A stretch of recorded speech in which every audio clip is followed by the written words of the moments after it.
All right, ladies and gentlemen, thank you so much for joining us today for the next in our series of Marine Marketers of America educational seminars. This one is Catching the AI Wave. So as the title suggests, today we're going to be exploring all things AI and specifically how brands in our industry can harness AI in some of your business practices.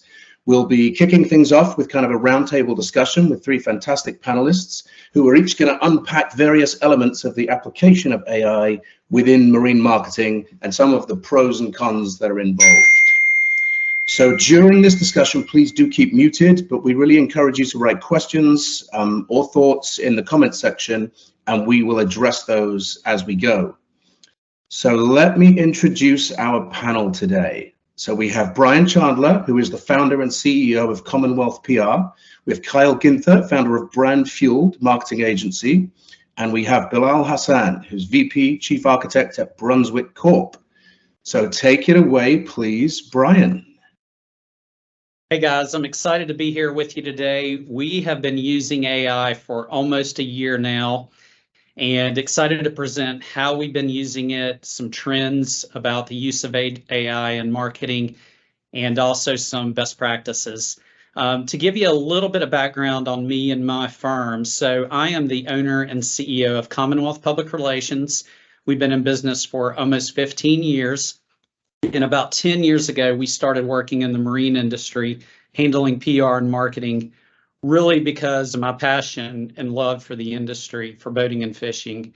We've had the privilege of working with Sportsman Boats, Phenom Yachts, Boat US, CETO, PWIA, NMMA, the American Sport Fishing Association, and many more.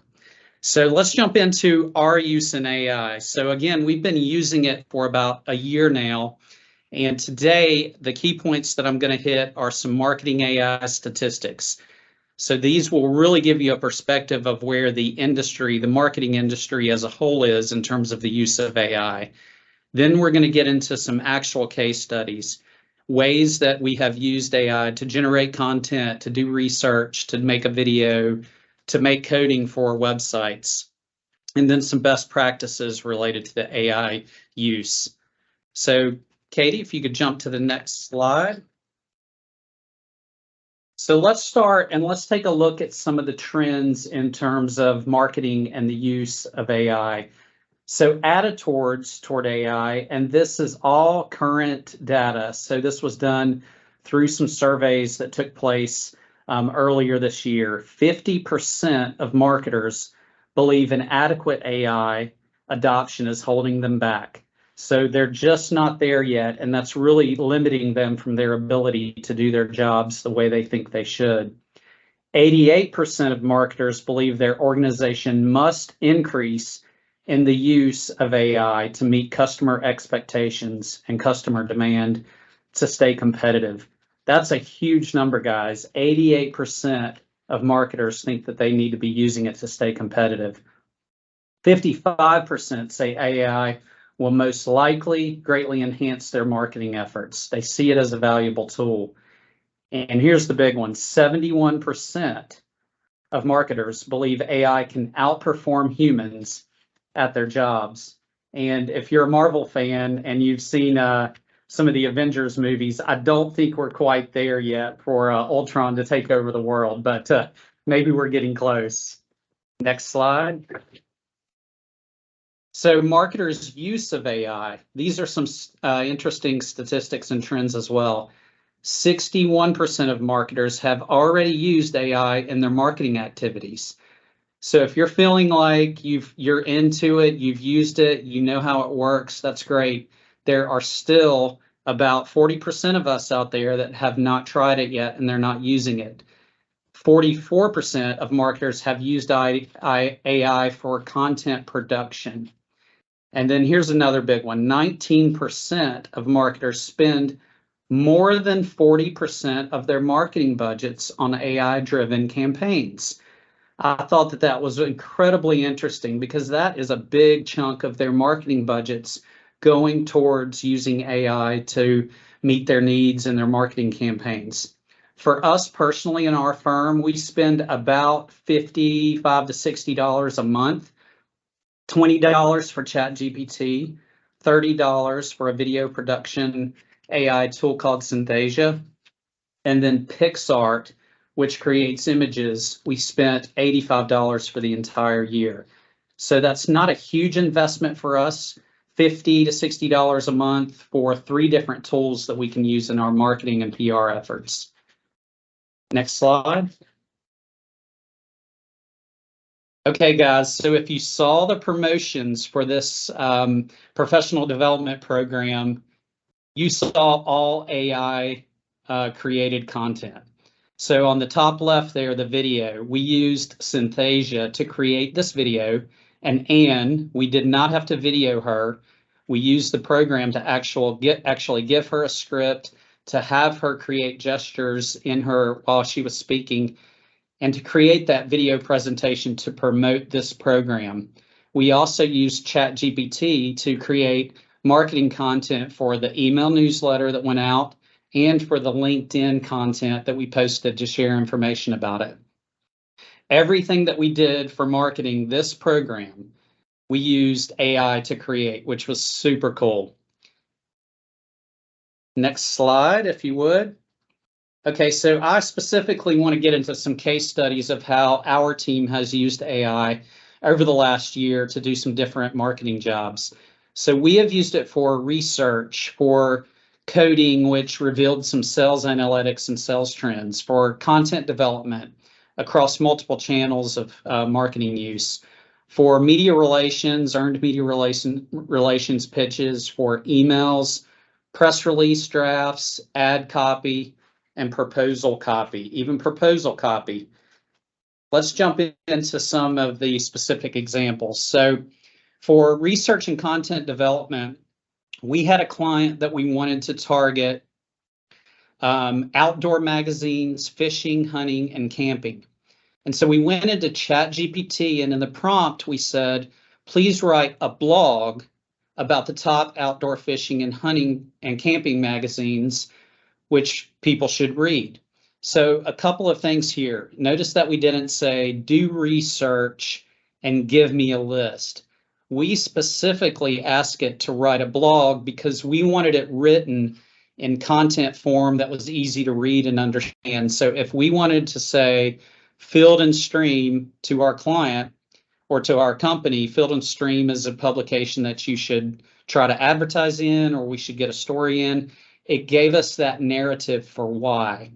And then also later, we were able to just take this, tweak the content to make it our own, and then use it as a blog for our website about the top media relations or the top publications in the outdoor magazines, fishing and hunting and camping. So really it was twofold for us. Do the research, then we could dig in with other tools and find contacts for Field and Stream, Outdoor Life, Backpacker, all the other ones that were provided. Let's jump to the next slide. So then we took it one step forward and we said, good work, GPT. You know, you have to sort of compliment it sometimes if you want to get what you want. Just kidding there. But so we said, now please write a blog about the top lifestyle magazines for men. So again, this client that we worked with, we had a specific set of audiences that we wanted to try to influence. And those were in those outdoor lifestyle publications and then also lifestyle men magazines. And GQ came up, some of the other ones that you see there. But again, we asked it to write a blog so that it came in narrative form that we could just take, cut and paste and move over to either emailing the client and saying, here's some recommendations, or going ahead and moving ahead with execution. One thing I do want to note, though, is that everything GPT sends out, we look with a very, very precise eye for the content to be reliable, credible, and accurate. Because this is an AI tool, it's not a human, it's very, very good, but we have picked up sometimes where it makes a mistake. And that's fine, but the speed that it generates this for us makes us do our jobs so much more effective. But don't miss out on the fact that you have to read for clarity and accuracy in everything that it produces. Let's go to the next example. So here in Virginia, the entire legislature is up for re-election due to redistricting. And so for some of our association clients, we wanted them to meet with either the new individual running or those who were up for re-election and help educate them on these association industries that they represented. Some of these new candidates had no industry knowledge about the industry that they represented, no institutional knowledge. And so we wanted to really use this as a way to educate them. So our team said, hey, how can we quickly just create a letter that we could send to these candidates, ask them to have a meeting with us? So we hopped into GPT and said, write an email that will invite legislators running for election or re-election to a meeting with an association and leave space to fill in details about the meeting. So you'll see here that we did not mention the client's name, the association's name, but we kept it very generic. And then you can see that the letter came out literally 3 seconds later, very well done, actually very precise in how it was written. And it left spaces for us to fill in the association name, the time and date, and recommendations for where the meeting would take place. The biggest thing for this for us guys is that we did this letter in probably 15 minutes, where if we were creating it from scratch, it could have taken 30 minutes to an hour. Let's jump to the next case study. Content development. So as a PR firm, we do a lot of media relations, earned media. We work with reporters to tell the stories of our clients. This year, one of our clients wanted to do an opinion piece for the Detroit Free Press on safe boating practices around the July 4th holiday. We submitted the op-ed for them to review, and the editor got back to us and said, this is a great piece, but we can't get it in before the July 4th holiday. Can you take this paragraph that mentions Memorial Day as the startup and July 4th holiday as a busy time for boaters, remove those references, and then resubmit it for us to publish? So we just quickly dropped it into GPT, and you can see here I said, rewrite this by removing the mentions of the holidays. 3 seconds later, it came up with a totally new paragraph. This one actually was very accurate in using boating terms. You can see that they were very descriptive in the types of terminology that they were using, and it fit perfectly. We dropped it in and sent it back to the editor, and it was published in the Detroit Free Press about 2 weeks later. Very cool example of how we used AI to make our jobs easier and more effective. And then it got published in a pretty large newspaper. Let's jump to the next one. And this one I want to use to talk a little bit about prompting strategies. And prompting strategies is essentially what you are asking AI to do for you. So in this one, we have a client that works in wireless spectrum. And so you can see here where I said, I need a summary of what spectrum is. Keep it short, brief, to the point, very easy to understand. Well, the first example that it spit out was very complicated, but I just said in the second prompt, that's way too technical and long. So then it gave me another output that was close, but I said, I'm sorry, but I'm still not happy with what you're providing. I really need it to be basic. I need it to be easy to understand. And then boom. So it took 3 different prompts to get what we really needed. The outcome that it gave that we were able to use, it was perfect. It just said, all right, try this. Spectrum is like the lanes of a highway in the sky. We were like, that's a perfect analogy. And then I did a follow-up prompt with it to basically give an example of how spectrum can work and how it's needed by different companies. So if you're using AI and you feel like you're not getting the results that you want, just make sure you're continuing to try different prompting strategies to get it to give you a good example of what you're looking for, and then take it from there and tweak and edit. The one thing that I will say is that don't get hung up on AI producing everything for you. You could literally spend 30 minutes trying to get the right prompt, but by then you could have done it yourself. So that's an important key to remember in best practice as well. And then our last case study, which I think is one of the most interesting. I want you to think about on Amazon when you want to purchase a product and you add it to your cart. Often down below that product, it'll recommend 2 or 3 other products to you that go along with that purchase. And that's based on customer purchasing trends. So for this company, we were able to take a data set from their sales data, drop it into GPT, and ask it for Python coding that we could use to give us an output on customer purchase trends for their company. Super cool, guys.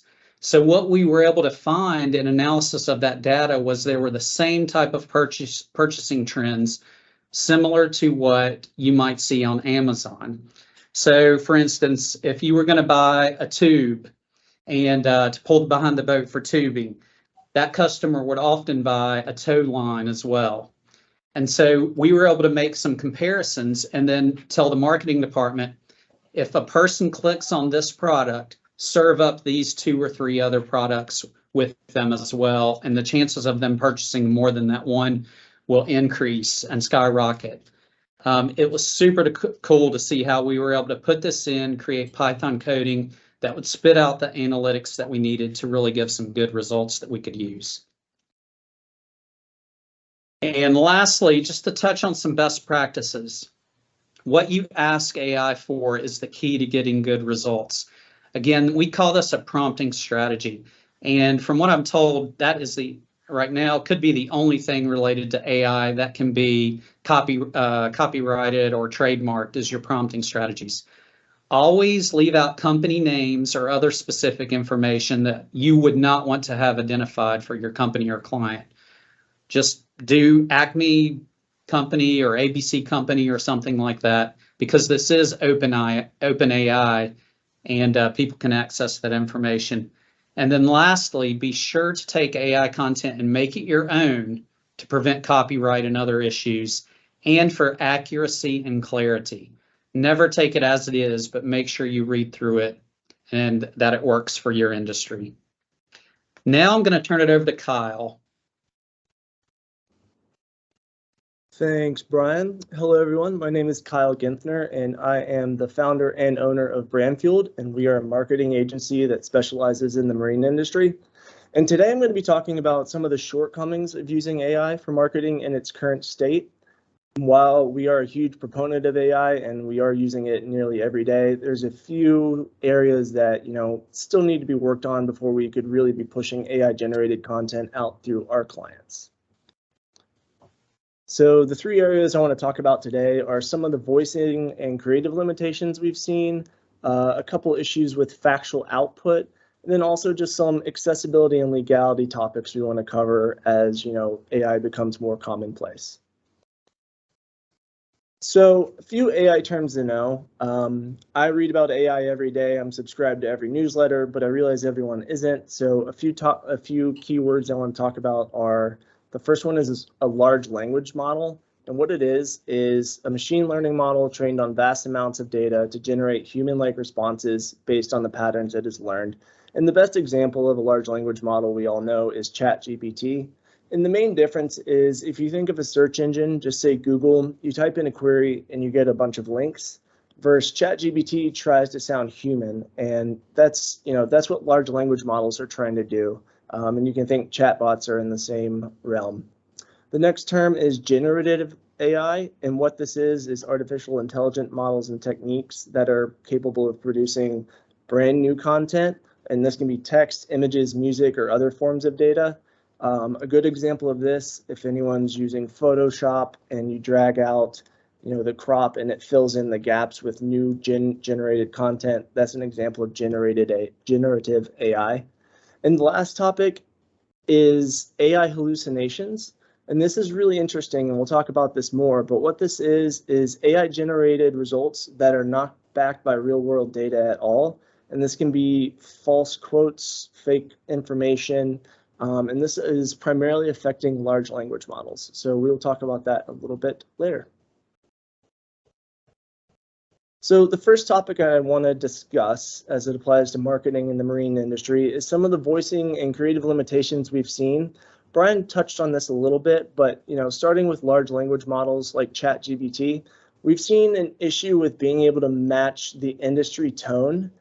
We all know that boaters love consuming boating-related content, and it's pretty obvious when a non-boater writes a blog article and it just doesn't sound right. And we have found, unless you really spend a lot of time getting your prompts right, with, let's just say, ChatGPT, it can take more time than it would have to just write the article yourself. It lacks that human connection. And some examples, if you've used ChatGPT, Bard, Bing, AI, and I'll show you an example here in a minute. And then on the image and video side, there's just an issue with realism. I do know some companies out there, and you saw the promotional materials for this panel were generated using AI. But when it comes to, let's say, a yacht brokerage specifically, boats have a certain look, and it is very obvious when it is an AI-generated boat as it stands now. And on the video side, we still have a ways to go. Katie will send a link or drop it in the chat later that shows what it looks like on a cruise ship as generated by AI. And while you can tell it's a cruise ship, it's a little eerie. It's like it has a low frame rate.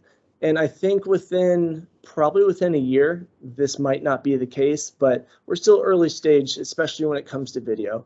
And a couple examples or tools to go try and use is a tool called Midjourney. They do image generation, DALL-E, or Firefly, which is part of the Adobe suite. So next slide. So this is an example. I simply typed in something that, maybe any marine company in the industry might use as the opening for a blog post. I said, create an opening 2-sentence paragraph for a blog post about boating safety on July 4th weekend. And I'm going to kind of skip through this, but as the July 4th weekend beckons, waterways across the nation come alive with a vibrant display of boats celebrating freedom and togetherness, but amidst the jubilation. So you can kind of tell that this isn't something I would personally put out through any of my clients' portfolios at the moment. It's not something that a boater would write or even a boater would read. And as Brian showed, if you added a few prompts, you could say use less flowery language, that kind of thing. You might get this to a place where you could use it, but just to go type this in and try and copy and paste this onto your blog, it still has some work. It still has a little ways to go. So in the next slide, this is an interesting one because about 3 weeks ago when we were planning for this panel, I used this as an example. I said, the day is going to come where you could type in Boston whaler running in the ocean and it would generate a recognizable Boston whaler branded boat. And this is pretty close. If you've ever been on a Boston whaler, at least know the brand, the boot stripe looks right, the color's right, even it looks like a Mercury on back. However, we can all tell that these are still AI generated. It's just almost a human idea to be able to see. The guy on the left is very cartoon looking and wearing a cowboy hat. So we're close, and I think even by the end of the year, this is going to be a fun prompt to keep using, but it's not quite there yet. So next slide, please. So the next thing I want to talk about is some factual output issues. At the end of the day, these language models only know what they've been taught to know. They're trained on data sets. And, a lot of these they either scrape the internet or they're trained just with pure online data. And we all know that not everything on the internet is true. So whether or not this is what's creating these AI hallucinations, we are not sure. And what's really interesting is the developers of these AI models actually are not completely sure why AI hallucinations are a thing. But yeah, there's false information coming out and even false quotes by CEOs. And you can see, if the marketer at your company or, a marketing intern uses, let's say, ChatGPT, and it creates an AI hallucination about something your company owner said, and you put that out through your marketing, that could cause issues. So it's really important to check everything everything AI generated before putting it out through your marketing. One way that they are actually trying to fix this is something called reinforcement learning from human feedback. And what this is, if you've used ChatGPT, I keep using it as an example because I know a lot of people know what it is. You've seen the little thumbs up or thumbs down icon and even submit feedback after you prompt it and it gives you an output. They actually use this data to strengthen their models. So, if you're going to be using it, it's good to give feedback because it'll help everyone in the end. And factual output on the image and video generation side, I've spoken about it some, but you're limited by prompts and also limited by the technology. And more of these tools are going behind a paid model. But an example is this was an AI generated image of a sport fisher running in the ocean. And while that certainly has characteristics of a sport fisher and it looks like the ocean, that's not a real boat. We can pretty much all tell that's not a real boat. So we still have a little ways to go. However, I am excited when we are able to do that. And once again, video is still at very early stage here. If you go check out that cruise line video after this presentation, you'll see what I mean. We still have a ways to go on the video side of things as well. Thanks, Stephanie. So an example, and I used DALL-E just to mix it up. I typed in a hyper-realistic sport fishing boat heading offshore. Now, we can all tell these are boats, but if you look at the image on the left, that boat appears to be sinking and does not have motors. The third boat looks like a motor yacht. And while the fourth image is maybe the closest to something I would consider using, maybe on an article about AI, we're just not quite there yet, and this is a good example showing that. So next slide, please. So the last thing I want to talk about is some accessibility and legalities surrounding AI. Someone at your company needs to be properly trained and have ongoing education when it comes to AI. Any new technology, there needs to be someone studying it, studying the laws around it. As Brian mentioned, it takes time to create accurate prompts, especially when it comes to images and video. And there's been cases where I've tried to get things done with ChatGPT where in the beginning I could have just typed it out faster myself, and that's the same with a lot of my contractors.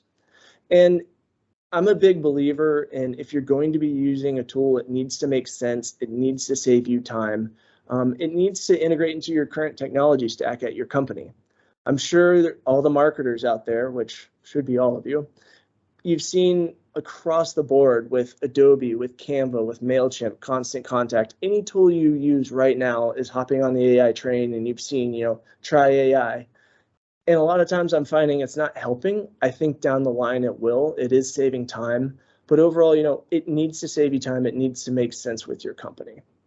And on the legality side of things, in the US currently, and it seems to be changing almost every day, you have to be a human to have a copyright. So when AI generated content, you receive the output, no one technically owns that right now. And it's something whoever's in charge of AI at your company, you need to have them researching these laws, I would say almost weekly, because if something changes down the line and you've made a whole campaign based off AI generated content, it might change. It's just something to stay on top of. And there's also, and this is just interesting, there's a lot of pending class action lawsuits against, OpenAI, Meta, which is Facebook, Google, and Microsoft.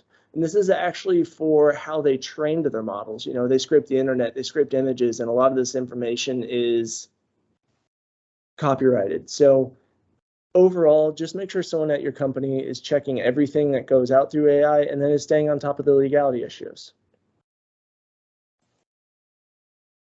So to wrap up, once again, I'm a huge proponent of AI. It's interesting that, I decided to talk about some of the shortcomings of it, but it's only because I'm excited of where it's going and what I'm going to be able to offer clients in the marine industry. On the creative limitation side of things, AI generated content is rapidly progressing month to month. With video, I think by next year, we're going to be seeing some mind-blowing stuff. On the factual output, AI is going to continue to learn, and the more we teach it and the more it learns, some of these false outputs, these AI hallucinations, hopefully will go away and it can be, a little bit more reliable. For now, be sure anything you generate, images, video, ChatGPT, someone at your company is reading it very, line by line, just to ensure it's truly correct and it's what you want to be putting out through your marketing. And for accessibility, mass adoption is just around the corner. I checked this morning, ChatGPT is in the top 10 apps on the App Store, so it's being used, and there's a lot of Chrome web plugins being utilized. But before we really see this going even more mainstream, there's just a few items that I think within the next 6 months to a year will more than likely be solved.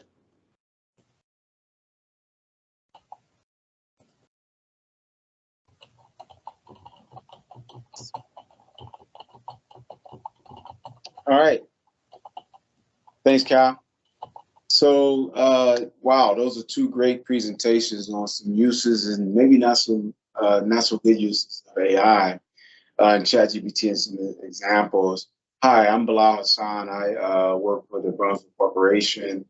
I'm going to give you guys an update or understanding of how you govern the platforms and use of AI. So I'm not going to give you specific examples, but I'm really talking about the platform proper. So I'll back you up just for 1 second to give everybody kind of a feeling of, well, what is large language models and where do they come from, right?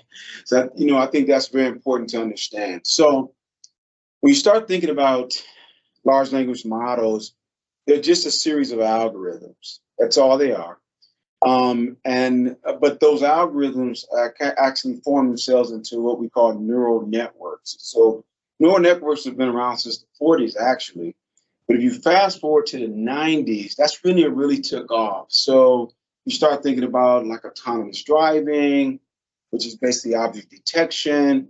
I think some of the presenters talked about video or some kind of image analysis, right? That's a specific neural network.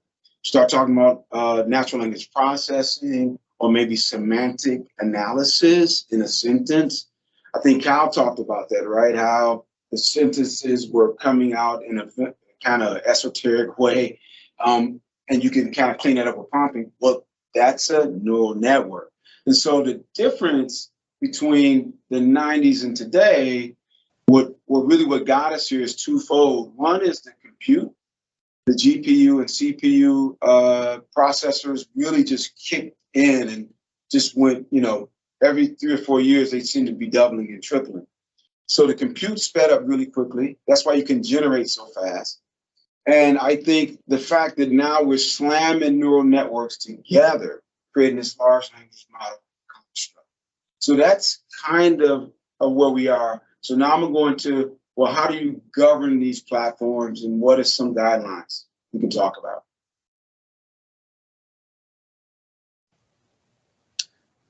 So I'll go into some of the environments, some of the policies and processes. I'll talk about some of the environments that you need to develop for generative AI, some usage patterns, and then finally the support model.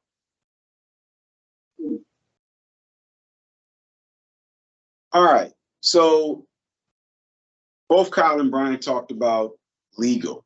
They kind of hammered that. So I'll kind of go through some of these specifically. So if you're setting up AI in your company, you need to be thinking about these 4 areas of concern. One is legal. We heard plagiarism talked about, hallucinations, copyright in some instances, right? When we start talking about prompt engineering. Legals they're going to be all on top of that. I cannot say this enough. You need to validate your content over and over and over again. You need more than one eye on it, and you need to constantly make sure you're staying within your lane. And then the business. Make sure it's accurate. Again, talking about those hallucinations again. And then from the enterprise architecture perspective, we're talking about source code management. Any code generation actually must be reviewed and validated. Again, enterprise architecture, your architects will lean in and validate that source code because, again, plagiarism and copyright are at play. And then, of course, cybersecurity and data privacy. Absolutely no PII. I think we've heard it mentioned before. Don't try to, stay away from using your company name, those kind of things. But I think some of the highlights and the good news is, I think between Brian and Kyle and myself, we are pretty consistent here, right? So users must assume that anything entered into the public domain, accessible AI tools, could later be accessible in the public. So what does that mean? If you actually submit in an OpenAI public domain some information, it is getting generated, especially if you give it a thumbs up, right? It's going right back into that neural network, into that algorithm, and it's going to be a part of the public domain. So you need to guard your company's secrets if that's the case. I'm going to talk about how you do that. No personal identifiable information. same thing in play here, right? Anything that goes in there that's PII has now been a part of the web sphere. Source code provided by generative AI tools must be reviewed by IT and architecture and cybersecurity. Again, you could be creating code that's already copywritten for someone else. So you got to be very careful. It's one thing to say, generate me some Java code or JavaScript of a spinning clock to put on my web page. Well, chances are no one's going to come after you for that. But if you say, I'd like you to start to build out a neural network on object detection, well, now you get into somebody else's lane and you could be up for some scrutiny there. Do not disclose anything confidential in your request to AI platforms. Really, really critical. If you do that, it has now become a part of the public domain. And only information that is classified as public, according to your data classification privacy group, should be included in inquiries submitted to AI tools. So again, if it's classified as public, then you're good to go. If it's not, you want to be very cautious. So how do we guard against all these different things? Next slide. So before we talk about how we guard against it, let's think about the governance process for a second. This is a simple governance process, right? So I am a user and I want to get access to a generative AI environment. So you submit a request, you review it, you either accept the request or reject it, and then you put it into some ITISM tool, which is basically a tool for IT to manage the request. And then you access or notify the user you've been accepted or not accepted. Now, you say, well, wow, do I need to really have a governance process? Yes, you do. At Brunswick, we do. And we couldn't manage all of the requests. We didn't, or we couldn't manage it in an efficient way. Obviously, you could, but it wouldn't get an efficient way. Okay, so you need to set up your governance process and get ready for the storm, because this is not going to stop, right? Generative AI is here to stay. Next.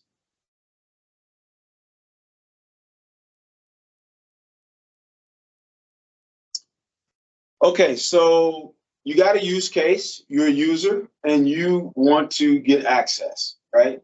So there's many ways to go about doing this. I'm just giving you an example of a way to do this. I would suggest you let your managers kind of manage the submission from members of the team. Reason being is you don't want to flood the ITISM tool, ServiceNow, whatever your ITISM tool is. It could be a spreadsheet if you're a small company, right? You don't want that to get flooded, right? And so you want managers to kind of curtail that access and what's being requested. Then IT risk assesses the request and approves against an approved list of use cases. Maybe there's use cases you don't want to take on in your organization. Maybe there's use cases you do want to take on. If the use case aligns, then you move forward. Then the case is submitted to the AI governance committee. That's really critical because you're going to be using resources if you're a mid-sized to large company for sure, and you want to make sure the resources are adequate, right? Used correctly. So the governance committee can help you do that. And if they're C-suite leadership type folks, then they're going to make sure that it's going towards the vision of the company. You should have some kind of cadence where you kind of reviewing these email requests or have a weekly or bi-weekly meeting to kind of intake and dispense decisions. Next. So the environments. I think this is really, really kind of critical, and this can kind of get overlooked if you don't really drill in on this a little bit. So you think, oh, I just need one AI environment, right? Generative AI environment, I'm good. No, you're not, unfortunately. You're going to get these requests, and then I can tell you these are real life requests from my company as well. And so there's going to be about 4 types of environments. I'll go through really quickly what they are. There's a generic ChatGPT environment. So what is that? I'm using ChatGPT because that's the one we use at our company, but I think it can apply to any generative AI environment. They all have prompts. And so for the most part, this will fit and align probably most likely. It definitely aligns 100% with ChatGPT. So a generic ChatGPT environment, what is that? That's an environment that is out of the box. Prompt is the same prompt you get out of the box, and all of the large learning model is exactly the same. So that's the generic ChatGPT environment. So folks who want to get to that environment don't want to do prompt engineering. They just want to guard against company secrets. Again, this is a private ChatGPT environment that your company has on its cloud environment or on-prem, if that's the case. So the second one is prompt engineering ChatGPT environment. Again, these are all private environments. The prompt engineering ChatGPT environment is when you want to change prompts. You heard Brian and Kyle talk about that a little bit, right? You want to change the nuance of how data is coming into the prompt. You want to change how it responds. If you want a southern drawl in your response, all of that's done in the prompt. And so you have to have a separate prompt engineering environment for those who want to do prompt engineering. And then there's the ChatGPT augmented environment with your company's data. Maybe you have specifications, you have all kind of information, standards, documents, etc., that you want to bring into your private environment, ChatGPT environment. In this example, that environment is going to respond differently than the generic environment. Why? Because you're going to build the chat, the prompts to go look at your company's data, maybe first, or maybe second, or maybe third, as opposed to in the generic ChatGPT environment, they're just information and data that's sitting there, and it's going through the neural network accordingly. So that's another one. And that can speed you up a great deal, by the way, if you augment with your company's data. And then lastly, the code generation via GitHub, Copilot, or some other generative kind of AI tool. And this is, again, a separate environment that stands alone where you want to do code building and maybe use case development. It can do all of that for you in GitHub Copilot, which again is specifically for ChatGPT. Next. All right, some of the usage patterns. I kind of spoke to it, but I'll go quickly here in a little bit of detail too at the same time. So there's the public AI environment. That's the one where anybody can use it. It's publicly known. The issue with that one is you don't have any secrets you're guarding. You're speaking to it just like you do Google or Bing or any other search engine. And so you're just using chat to do the search. That's it. And it's providing hopefully some reasonable data coming back to you, hopefully better than Bing or Google. But what I've really been talking about is the private AI environments, right? So this is where you want to guard your company's secrets, right? Asking company-related questions that you would not like to be part of the AI public domain, right? So you ask that question, it gets put into the AI public. So you want to keep that in your private environment. Use of companies' ChatGPT environment for companies' data. I talked about that. And then some of the prompt engineering. So you say, well, what kind of prompt engineering are we talking about? Well, changes to the context, providing a more specific response. You may want to modify the output format. You don't like the way it's formatting, you want it to be a little bit different. You may want to provide examples to the user. Hey, try this. Hey, try that. And then you want that example to actually drive a different kind of prompt response. And then iterate and experiment with different prompts. You may just want to constantly change your prompts and just get into this habit because you're trying to get your model in a certain way, right? So all of that is when you want to be dealing with prompt engineering. Then lastly, the GitHub Copilot environment. I talked about that. Code generation, Python, so you name it. And it can generate use cases for you and test cases as well. So those are kind of some of the environments I want to kind of expose to you guys. Just be a bit more cautious when talking about company secrets. Thanks. All right, so you say, okay, great. We got these environments set up, and now there's a problem. Somebody don't have the right access, something went wrong. You stood up these 4 or 5 environments where you need a support model. If you overlook this small little area, you'll have really frustrated users, right?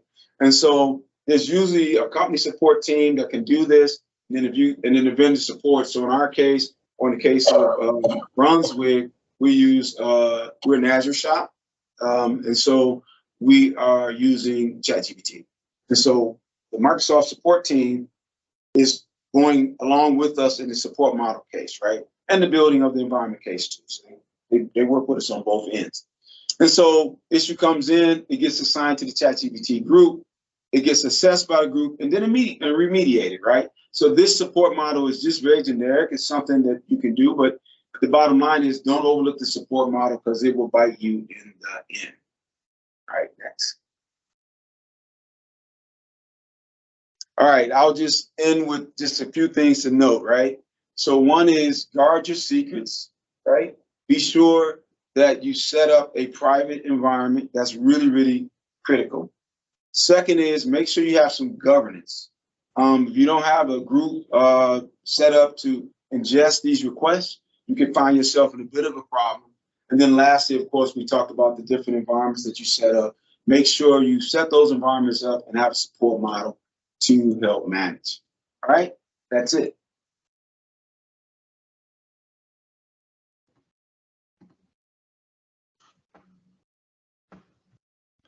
All right. Well, thank you so much to our panelists, Brian, Kyle, and Bilal. We have about 10 minutes left here, so we're going to address some of the questions in the chat. Feel free to keep adding comments in there, and also feel entitled to ask any questions that are very specific to your business or your role. We're a pretty small group here, so don't feel like you can't ask specific questions. So I'm going to kick off with one for each of you here. Quick fire, 30 seconds each, please. Bearing in mind the people that are in this seminar, what do you think is the most useful application for AI in marine marketing right now? Let's start with Brian. Sure, I'll go first. I think in all of our marketing days, whether we're higher level and we're working on strategy and planning, or we're on the tactical execution level, we have to write content and come up with good marketing content. ChatGPT, you can put ideas in there. It can really help you and speed up that process of generating content ideas for you, but also what that content is actually going to look like. So the research component's there, but then also the written content component. Kyle?